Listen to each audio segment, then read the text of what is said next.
Welcome back. Going into the conclusion of today's episode of Roll20 Presents Tomb of Annihilation. Roll20 Presents Killing Scary Cannibals. So you've just dispatched like a dozen or so of these sort of mixed. So here's the thing. Here's some things we can say about this group of people. They don't appear to be one homogenous like cultural unit because they don't share. They're not all the same people. Clearly drawn here from different places. Yeah. So something else is uniting them. We know that the captive you had before you mangled his brains all over the floor mentioned the night serpent, and they have this blue triangle like marking on their forehead. I mean, what more would they need than their love of human flesh? Man, I just came up with my lazy Halloween costume. I'm just gonna draw a blue triangle on my forehead and ramble at people about the night serpent, and I'll be a level 1 encounter in Dungeons and Dragons. There you go. So there's this moment afterwards of tension, and I think we fade back in as Dave has mentioned before. It's the like TV show fade in, right? I think it was Dave that you mentioned this, where we see we end the last one with someone being grabbed, and then we start here on like Little Fox kind of shaking shaking Arcturus. Yeah, and when Little Fox storms off, or do you walk away? You said. She like grabs you by your shirt and like lifts you off the ground to snarl in your face and then drops you and walks away. Yeah, so Arcturus looks over at Ishi and says to Ishi, I wouldn't have let you be hurt, right? Sure. I mean, I had it in hand. Little Fox, she just doesn't really get the whole like fighting one-on-one thing yet. She gets real mad. You know I had that, right, Little Fox? Like calling across, scurrying over to Little Fox and being like, I appreciate your help, but the whole thing was set up so that I would do it. And again, she gives you the look and this like the characteristic shrug, right? Of just like, on this we will never agree is more or less what it says. And that's fair enough as long as you don't do that when I have some kind of really prestigious, not cannibal guy to smash into the... There will be duels where you shouldn't do that, suffice to say. I think we can discuss the finer points of how we treat our captives when we're out of the jungle. Azaka, when you say that, Malik, Azaka says, in the jungle, there are no captives, only predator and prey. We should not have bothered tying him up. Hey, so remember that time you called me a monster or thing or whatever, and then you blew our cover? She laughs, and she puts her hands up, and she's like, I'm sorry, Ishi. I was startled at the sight of them. I should have known better. Yep. And she's like, she like pokes her like finger through a hole in her shirt, and she says, if it's any consolation, they ruined my favorite shirt. Don't you hate when that happens? That's why I don't wear a lot of shirts. She like pulls aside the cloak, and it's just like a leather. It's ragged cloth, yeah. And Arcturus, I think, weighs whether or not to have a talk about how like there's never a good time to kill an unconscious person, and weighs like decides that it's like probably not the best time, what with everything, so just like opens his mouth and then shuts up. Yeah, like Malik notices and like nods to you, and he says, at camp, if this is going to be a problem, we do need to address it at some point. Just not right now. Yeah. So the group of you press on to the south through the jungle, following the rapidly rushing river. And I think that as the alliterative river, as the sun sets, you can see in the distance as you begin to set camp, there is a massive shadow, man. Like it looks like a wizard's tower, basically. Just this huge like tower sticking up in the distance, just like shadowy through the trees. You can just barely make it out. And Azaka, maybe you catch her. Like everybody else is setting up, and she's just sort of set aside whatever she was doing, just staring kind of balefully at it. Zaka, now it seems would be a good time for you to tell us a little bit more about what we might be facing with the Terra folk. She's like squints at you. They're horrible flying beasts. They're evil, wicked, with terrible claws and talons, and they have my mask. So claws and talons, did they? You fought them once before. I remember you saying. How is it that they fight? Do they swoop from the skies and then dash off? Do they fight? She shakes her head and she says, "I don't know. I haven't studied them. They stole my mask. We fought. I lost. I made it out with my life, and now I'm back to finish what I started with them. That is all I know." How will we know when we see your mask? What does it look like? She Perhaps they've stolen many things from many people. She says, "Well, if we come across more than one mask, I will tell you which is mine." Because we'll have so much time. Yeah. Sounds good. And I feel like she's not going to give us anything about like how they fight or whatever. Or she doesn't know, right? Like they're scary flying monsters, and you'd be ready for that. Basically, is her jam. Well, I propose that we do what preparation we can for those of us who can't fight. I don't suppose any of you have something like a net. Nope. I don't usually need one. I'm actually adverse to nets. Okay. Had a I bad can understand experience as a that. child with a net. Yeah. We could try tonight while we're at camp to make something rudimentary. It would be easier than allowing them free movement, surely. I'm sure it would help Little Fox at least. Fair enough. So you want to try and make a net so that we can melee them instead of having them flying around everywhere? Yeah, if we have time.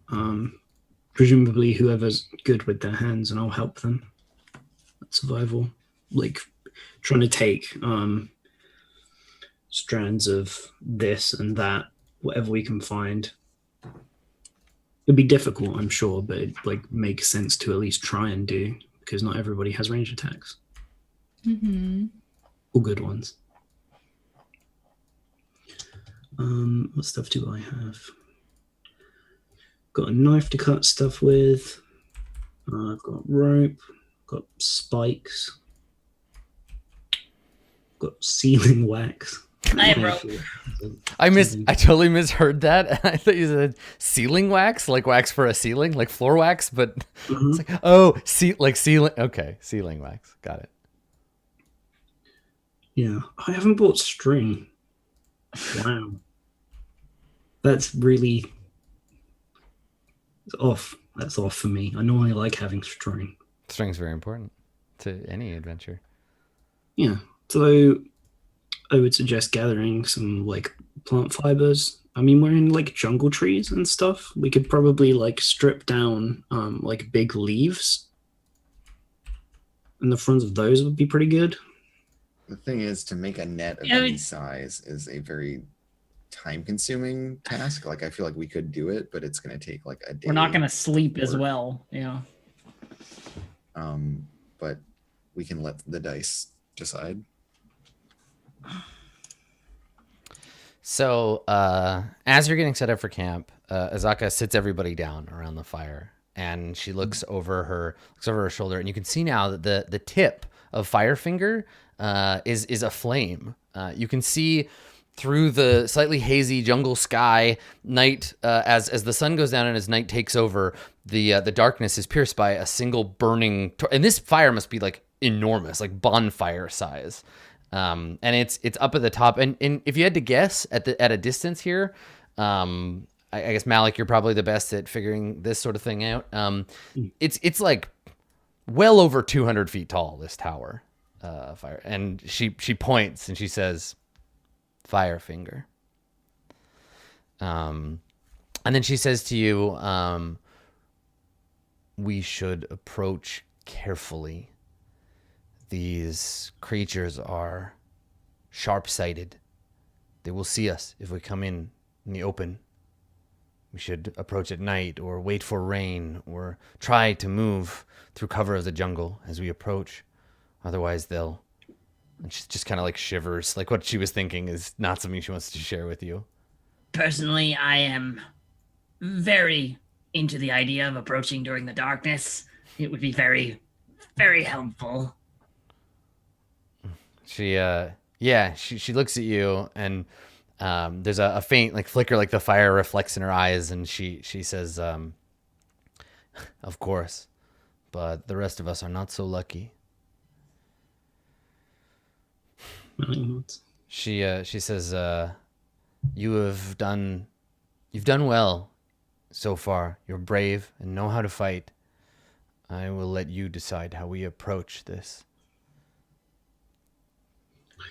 Okay, so for my like mental image, this is like a large like rock spire coming up out of like the rest of the jungle, or is it part of like a small range? Would or... you like to see I would it? absolutely.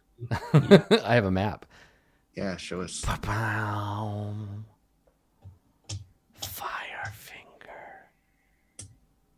So you should be able to see that. Pretty cool. Yeah. I guess.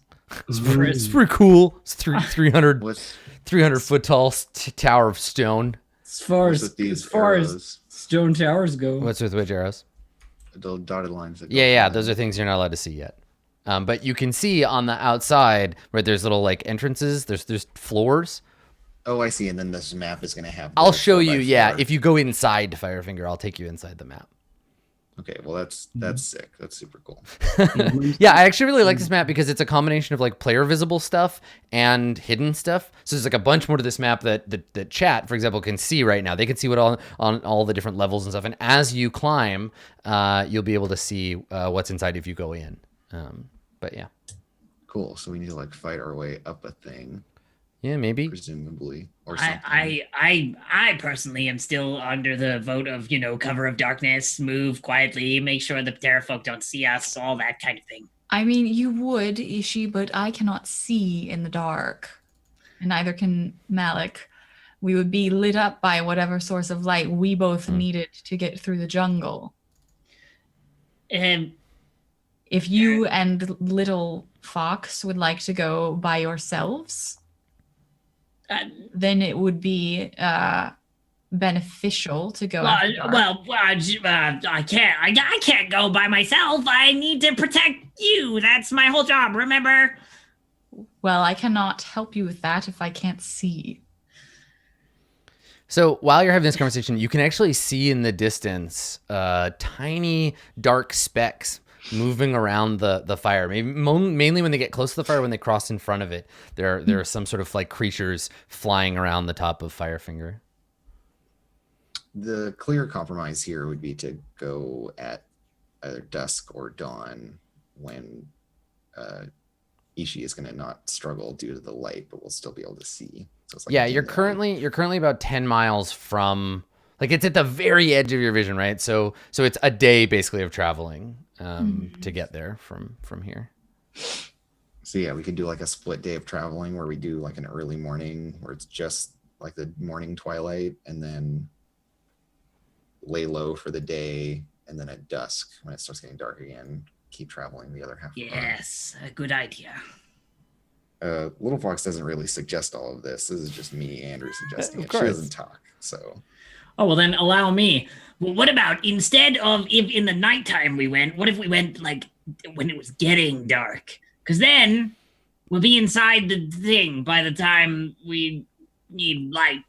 And Zaka, did you ever go inside the... She shakes her head. No, they attacked me in the jungle. So chances are, if they see us, they will also attack us before we get to the tower. She nods. If they see us approaching Firefinger, they will come. I am not very good at sneaking.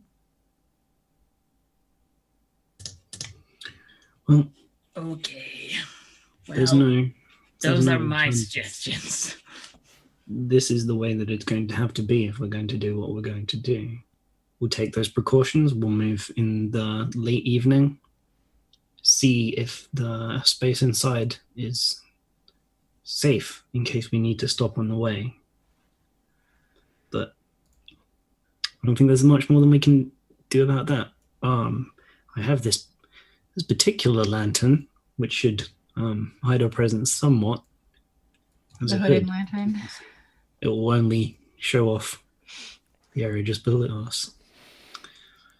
Look at my cool lantern. Okay, all right. So we have one more day, basically one more day of travel before it's like approach Firefinger's like base, if that's what you're gonna do. So we'll do Operation Stealth Firefinger after. This is just the first night you can see it in the distance. So we got one more day of travel to go.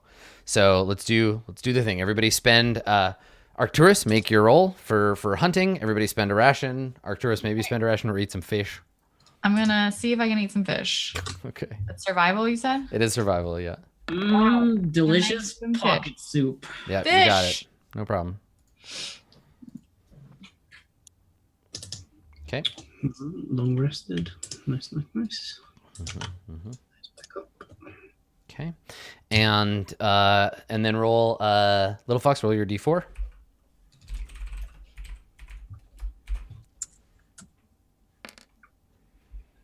Okay. And so that's 5. That's 8 total. It's going to be really hard to get lost. I Yeah. imagine. Yeah. Yeah, you're fine. Yeah. Which is what I would say. Even if you had gotten lost, I would have told you you're fine. But yes, you've got Firefinger in the distance. You got a nice clear look at it. Mostly this next roll to see if anything interrupts you is what's important. We're just all looking up at it. Just like, Yeah, exactly. walking You back. just fall off the Okay. edge of a cliff. No, you're good. Actually, it's close. I rolled very close to the required encounter threshold, but no, you spend the day traveling, and then as dusk falls, you're kind of within assault on Firefinger vicinity. So walk me through the plan, and then we'll make some rolls. So So it's dusk of this day that you're going to approach Firefinger. I think so. Okay. presumably, Presumably. yeah, because we would have done some of our traveling in the very early part of the day, laid low during the day, and then in the evening, or like late in the day when the sun is low, start moving again. Mhm. So we approach at sunset dramatically, probably. Yeah. Firefinger is to the south of you, so the sun will be setting To our right. to your yes. Yeah. Cool. Very dramatic. All right. So you're like making your way out there. And so yeah, at dusk, you're gonna be basically you just want to try to like approach the base of Firefinger without any of the Terra folks spotting you. Yeah. Yep. Yeah. All right. Okay. Well, let's get everybody to make a stealth check. Guidance. I will make a perception check, but at disadvantage because of dusk. Because it's dim light. Give guidance to the person with the worst stealth roll. It can Can only I be just one give person. guidance to everybody? No, you can only do one. Oh, okay. Chances are it'll be me What's because every- I have. What's everybody's stealth? because Azaka's heavy armor. stealth. It's 4. Mine's Yeah, 0. hers is +4. Mine is 2. Does heavy armor give me disadvantage? Yeah. It does, yes. So 0 with disadvantage. It's you. Okay. On you then. It's me. Flow like water. No, Quiet so- water, just the shushy kind. Water, quiet water. Okay. Unless So it's yeah, like- everybody roll, and we'll just. The only thing that matters to me is the lowest one. Oh, it's a 3. A tourist. You're lucky. I have disadvantage. I have 7. Good stuff. Okay. Well, all right. So slightly better than your average roll, I guess. Okay. So let's see. I will make a perception roll for the Terrafolk. 7. Oh shit! Your secret plan works. Moving at dusk, traveling like you're clanking around a little, and you gotta go slow, but you did it. You're really lucky I rolled so bad. So it works. Good job. So yeah, you get closer and closer to Firefinger, and as you do, the dark shapes of the Terrafolk kind of like flying around its top become clearer and clearer, and these things are very large. Yeah, they're like enormous pteranodon people, basically. Oh God. And yeah, you see at least a half dozen of them flying around up top. It looks like that's where their nest is. So yeah, like throughout the Okay, evening, so we're like trying to get a count on them, and we ballpark it around 6 that we can see. Yeah, up. I mean, at the very top. Oh, and I guess here's something you notice as you reach the base. So the base is covered in trees, right? So the trees extend up as far as they go, and there's just this like column of stone at the bottom. And when you get there, you see that there is a body. There's a body lying on the ground at the bottom of the tower. here, let me take a quick look, and I like, roll the body over and. Okay, yeah, get up close to it. Okay, so yeah, it's a dead elf. And It's not the same elf we saw with the flaming fist, is it? no. It's a dead elf lying in the mud. His rib cage is crushed, and his legs and arms are both broken. He's like got twigs and leaves stuck in his clothes, which are all torn. So this dude got chucked off the side of the thing. Right. Yeah. And when and so here's the thing, we get the long slow pan up from the body as you look around, and you see like another one over there and another one over there and like two more over there, and there's like a dozen, maybe more, of these just like bodies like lying around in the mud at the base of Firefinger. Azaka is just like staring up the thing nervously. Are we sure about this? A bit too late to go back, don't you think? Well, okay. I guess I'll go first. Hold on. We need to find a way. Can we see this hole up here? Yes. Yeah. It's if you like get to the bottom of the ladder and peer up, yeah, it looks like it's about 60 feet up off the ground. Hold on, then there's presumably something in there that doesn't want us to be climbing up. We need to find a way to... I mean, it's entirely possible they fell from the top where the Terrafolk live. Also that, but I think there's an ancient looking wood and vine, like a wooden rope ladder mounted to the spire right next to you. I think we should nonetheless be prepared for the fact that it looks like if there were something to dwell in that first floor, it would have an incredibly well defended entrance. Either that, or it's not very hungry. Well, also, we've managed to sneak up this far without them seeing us. Maybe we're just gonna get the drop on them. I don't know if they're going to be the only things that live in this tower. The longer we stand around here, the more chance there is of a big freaking fly thing coming down and grabbing us. We've come this far. We're going into the tower. That's the only way to get to wherever this mask is, anyway. I can't fly.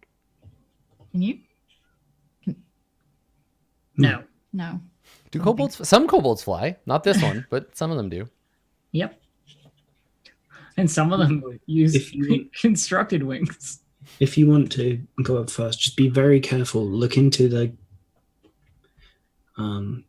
as far into it as you can and make sure there's nothing waiting for you as you get to the top of the ladder. I mean, I have heavy armor. I will go in front of you, Ishi.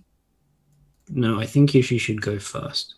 We have the same AC. I can probably take a look without whatever, if there's something in there, without it seeing me, whereas they're going to hear you coming. Oh, that's also true. I'll go first. And then Ishi heads towards the tower to climb the ladder. Okay. Sneakily, if possible. Yeah, I mean, I assume everything that you're doing is under the auspices of not being like loud and obnoxious, Yes. which is, I know, hard for Ishi, but I am not clanging pots and announcing my arrival. I am so great. I I am so great. Okay, all right, Ishi. So you got your rapier, put your little hands on the bottom rungs. You want to try and climb up the crossbow slung over my shoulder. Just... All right. Can you please make a athletics check for me? It's a DC 8 dexterity athletics check. So, Dexterity athletics check. yeah. Wait, what?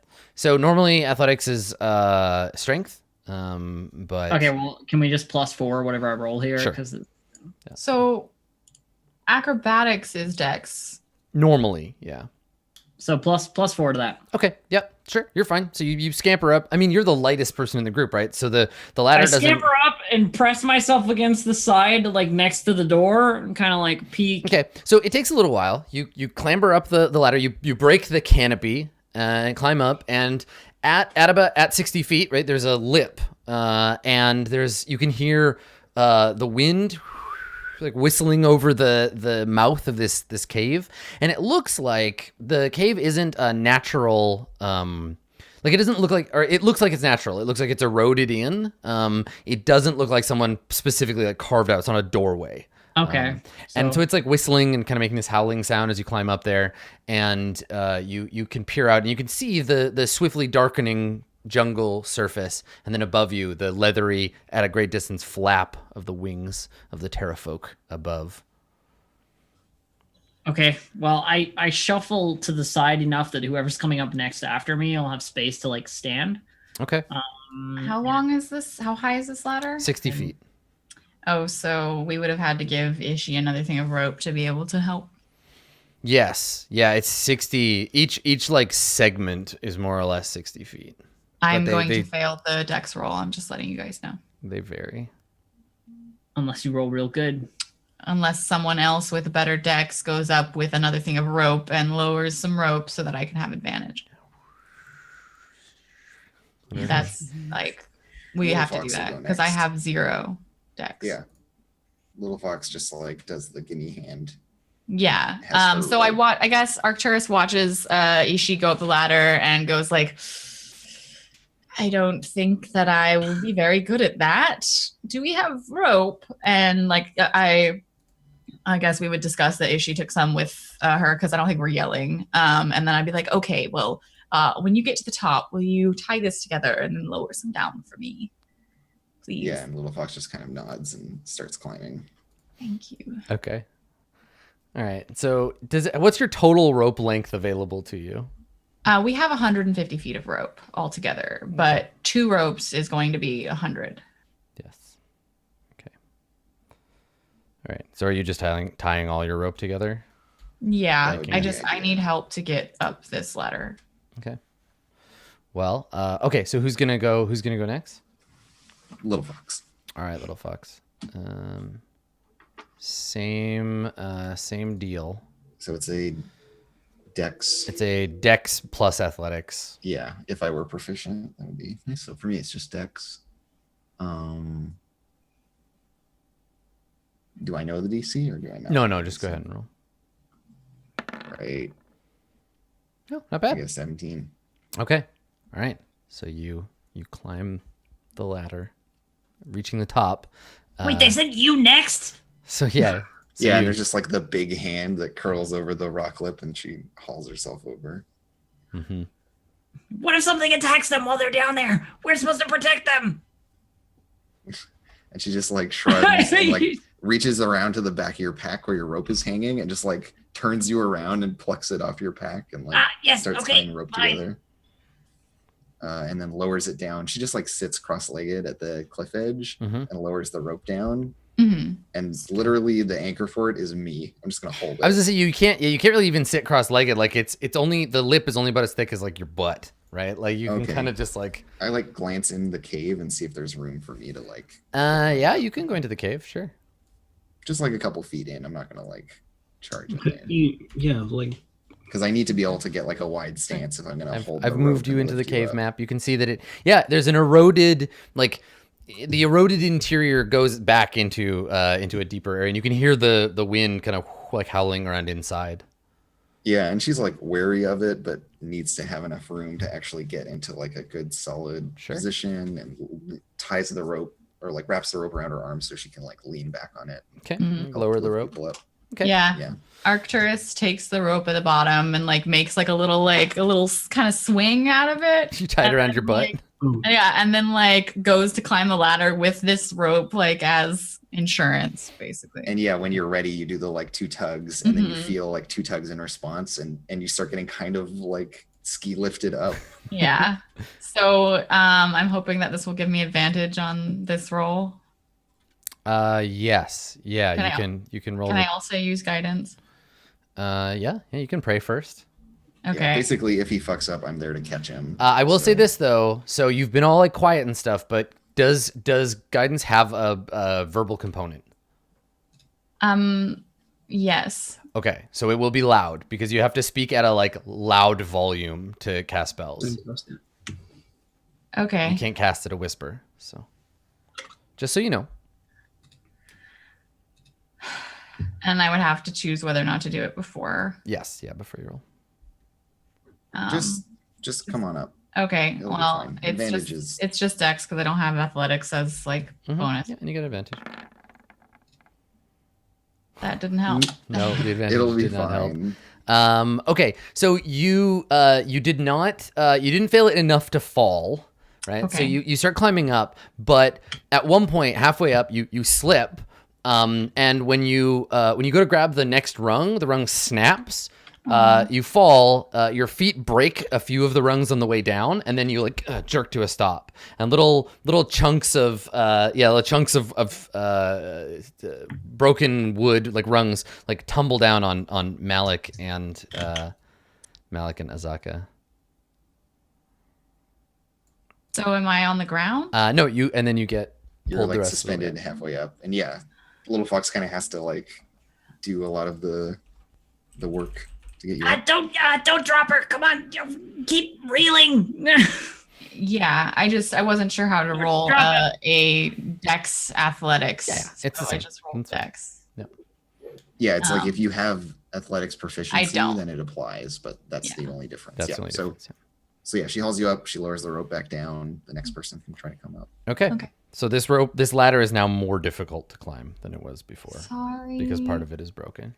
I should have gone last. Azaka looks at you, Malik, and you look at her, and she kind of gives you like, well, do you want to go or do you want me to go? I shall probably go next. I think you'll probably have a better time of it in case I further damage it. Well, if it can be damaged further than Arcturus already has. And she looks at you and she says, I appreciate your faith in me, but if there is anything I hate more than water, it's climbing. But we don't have to tell the others. He nods and like puts a hand on her shoulder and says, then why don't you go first? Just get it over with. She like takes a couple of deep breaths. She's like, oh, okay, and she begins to climb. So let's see. She's gonna roll with her dexterity. So she just has dex. Boop. No problem. Yeah, she's a very graceful climber. She doesn't like heights, but she's good at climbing. And so you watch her, and she's like pretty good at this. She like grabs the bottom rungs, kind of like hops over the broken part, grabs one, pulls herself up, and just like scrambles up, no problem. She gets up next to you, Ishi, and like the wind is like blowing her hair around a little bit, and she looks at you and kind of like immediately like pushes past between Malik and Little Fox to get into the cave, and then puts her hand on the wall and is just like trying really hard, doing that thing where she's tipping her head back so she doesn't have to look down. Yeah, try not to puke in the cave. Yeah. Okay, You'd think the these rope people comes had never back been down. on a high mountain before. Neither have I, but it's fine. Well, and also you're the smallest one, so you can stand on the lip like relatively comfortably. Yeah. No one else here can get their whole foot on the lip. I've got that sweet tail counterbalance and everything. It's great. All right, Malik, your turn. All right, let's give it a go. I'm gonna try and be a lucky boy. Okay. Eh, There you go. Okay. Every time. So this is absolutely like a Nathan Drake like a moment, right? Like where you start to climb and you reach it and the thing kind of like bends away from the wall a little bit, starts to blow, and you know if you don't hit that quick time event, you're gonna fail. So what does it look like? Like what is your luck? How does your luck hold out here? I have a suggestion. Yeah. It's that the rung is about to snap under his foot, but Little Fox just happens to be pulling at the right moment to like have it not matter. So his foot is like breaking it and falls away, but right as he's getting tugged up, and it counterbalances it perfectly. It bends and like starts to crack, and then you lift your foot off of it, and it like tumbles away underneath you. Yeah, I like that. That's good. All right, Malik, you reach the top and enter the cave. Cool. Ooh. All right, so the cave beyond. Let me see. I think you've got light. Let's see here. Do you think there's a way through here to the higher levels that's not, skirting around that very precarious shelf? Hope so. Yeah, it's dark in the cave. You can see right now because the sun is setting and like casting light into it, but someone will need to illuminate a source of light. And yeah, I don't think I have dark vision either. No. So I only, do. Only Ishii has that advantage. Yeah. Thus Malik making it pointless. and select from his lantern pole. Your lantern inventory. Yeah, I think we're just going to use a normal lamp. Okay. Which is, I should write the things next to them, shouldn't I? Really?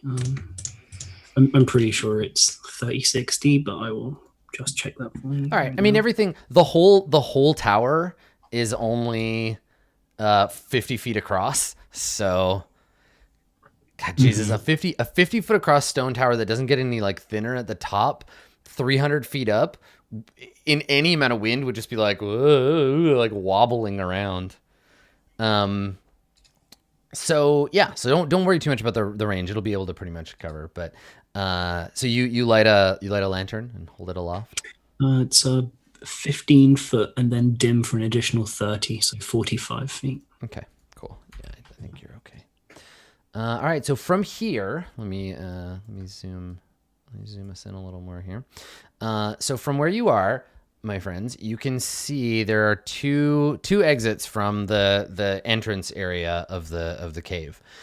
You can go straight ahead, but almost immediately there's like a pit to the left. So you can see that here. The pit is like a divot that's let me see how deep that thing is. It looks like it's a 10-foot deep pit. There's also a way you can go to the right into this little cavernous area here, or you can skirt around the edge of the pit. What are you gonna do? Who's in the lead here? I think I'm in front just because I was at the back pulling people up. Mm-hmm. And so with the light from Malik's lantern, I will step into the larger room of the cave and like look around. Okay. All right. Make a perception check for me. See if you notice anything. One moment. Okay. Yep. I got 19. Nice. Cool. Good job. All right. So you hear the sound of wind coming from the other side, like across the pit. You can see there's this like entrance here, and actually you can feel airflow in here. So there's like like the whole thing is getting cross ventilated. Yeah.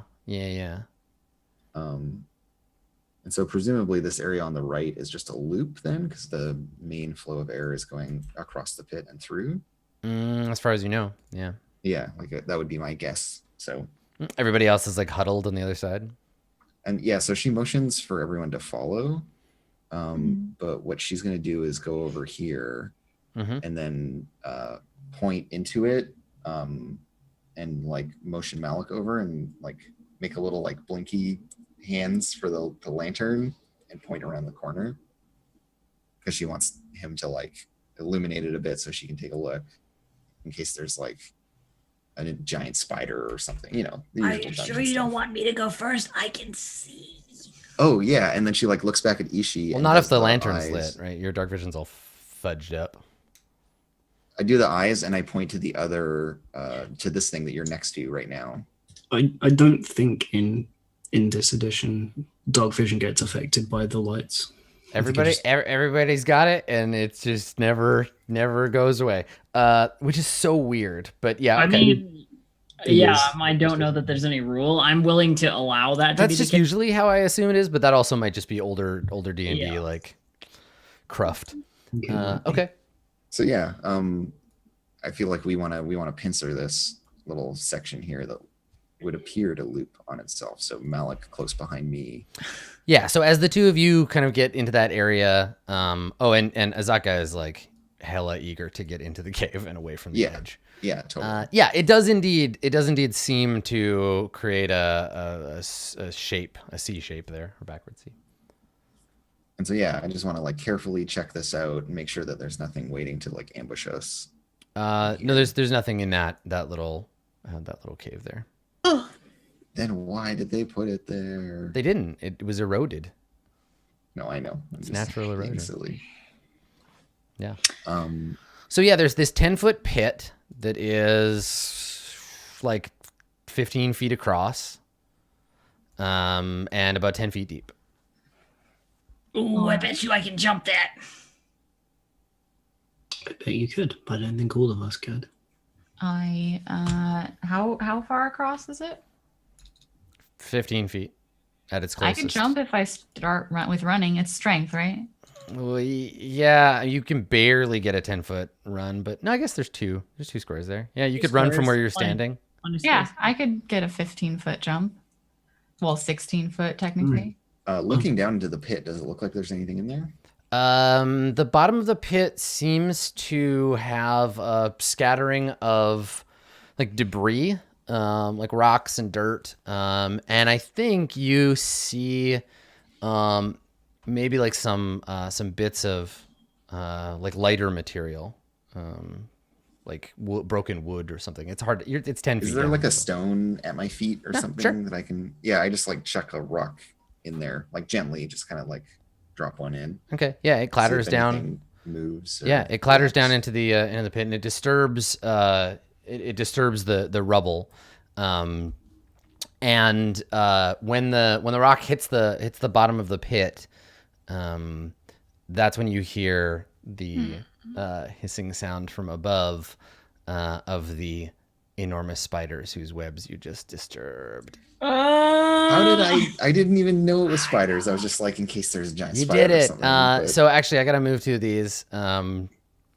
So We could have just jumped. So they're on the ceiling and the walls, and they come like skittering towards you. Ishi or everybody gets surprised except Little Fox. Little Fox gets to take a turn on this first one. But looking at the clock, I think we Yeah, might I have was to gonna say. cliffhanger this shit. I think. Find out next time. Find out next time. Will they survive the giant spiders? Tune Will in. our heroes survive their encounter with the giant spiders of flaming whatever this place is called? Tune in Fire for finger. the very 5th episode. That's right. of- Next week on the very 5th episode, same tomb time, same tomb channel. Thanks for coming, everybody. We need to have a talk about this. There's nobody after us in the schedule. 3 hours is not long enough. All right, we'll bring it up. Just address it with Take it management. up with That's right. HQ. We'll take it up with HQ. Cool. All right. So yeah, let's say our goodbyes. Ishi, Distracted Elf, Snaggletooth. Where can people find you on the internet, my friend? Well, if you wish to find the most famous kobold in all of Chult, you can find them at twitch.tv/distractedelf or on Twitter at distractedelf. They did really name the Kobold Mountain after me. It was me. Excellent. Lil Fox. That's me. I'm Andrew. You can find me on Twitter at Commute and Crow or on twitch.tv/actualfactual. I have a game called Girl by Moonlight that I'm making, and you can playtest set or whatever else. It's a Magical Girl tabletop role-playing game. Fantastic. Thank you. Dave, Magical Dave. Magic me today. Yeah, thanks everybody for coming and watching again. I don't know why I'm still doing my whispering voice. I just got into You don't want the my- Patera folk to come and Yeah. Paterrorize you. Patera. They're Yes, terrible. Yes, the terror They're gonna folk. tear you Very, apart. Very scary. If you would like to follow me on Twitter, you can at Dave_the_human. I would appreciate it because even though it means very little, I'm quite close to 1,000 followers. So I'd quite like that just for like my own ego. You won't get anything out of it. I don't really tweet very much when I do it. So, You're doing it. You're this is how we social media. You don't get anything out of it, but like follow me because I want those numbers. yeah. Arbitrary goals. Awesome. Thank you, Dave _the_sorcerer. Arcturus, where are you at on the internet? Hi, I'm Arcturus in this game, or Blue Jay in other places. You can find me at twitch.tv/BlueJay, or on Twitter at BlueJay_712, where I'm pretty soon gonna go back in time, I guess, because I'm at 8,800 followers. Not 1,000. That'd be a lot. That'd be a lot. That'd be a lot. So me and Dave both hitting milestones. It's good shit. And you can also find all of us on Thursdays on twitch.tv/Roll20 app, playing like a really cool game, Burning Wheel, that I'm really into. So yeah, check that out too. Cool. Well, thanks everybody. Big ups as always to the cast. Thanks, my friends. It's a good playing D&D with you, and to everyone for coming and watching. Yeah, we'll be back on Thursday on our regular channel, Roll20 app with Burning Wheel, and then Friday at the usual time. If you miss any of the episode, we do a vodcast on our channel beforehand at 11 o'clock Pacific.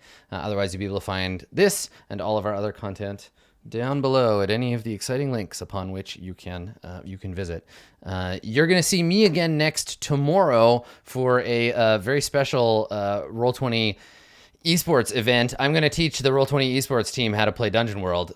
They have never played a role-playing game before, and I'm going to be walking them through making characters and causing some chaos as soon as the HGC Crucible is over. So it should be kind of early to mid-afternoon tomorrow. Keep an eye on the social medias for that.